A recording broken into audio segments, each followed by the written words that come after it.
Pourquoi il sourit? Il sourit avec qui? Il est en train de se faire interviewer sur la mort de sa femme. Sa femme a été retrouvée morte après 3 jours, étant enceinte en fait de 4 mois avec un bébé à ses côtés. Et lui, il est en train de sourire.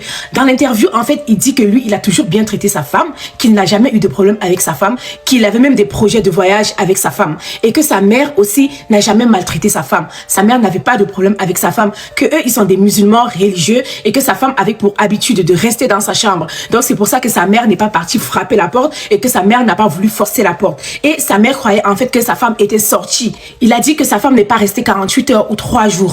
Donc, elle est restée que quelques heures morte seule dans la chambre avec l'enfant. Il dit que lorsque sa mère a constaté que sa femme n'était pas présente à la maison, que sa mère lui a passé un coup de fil pour lui demander en fait s'il est au courant que sa femme est sortie. En gros, sa mère n'a pas appelé la femme directement, n'a pas voulu aller toquer chez la femme directement, elle a appelé plutôt son fils.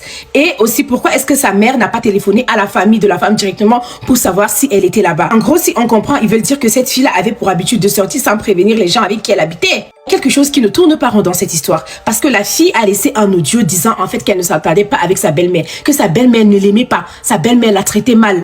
Explique probablement le fait que la belle-mère ne s'est pas inquiétée ou qu'elle ne soit pas partie toquer dans la chambre de la fille.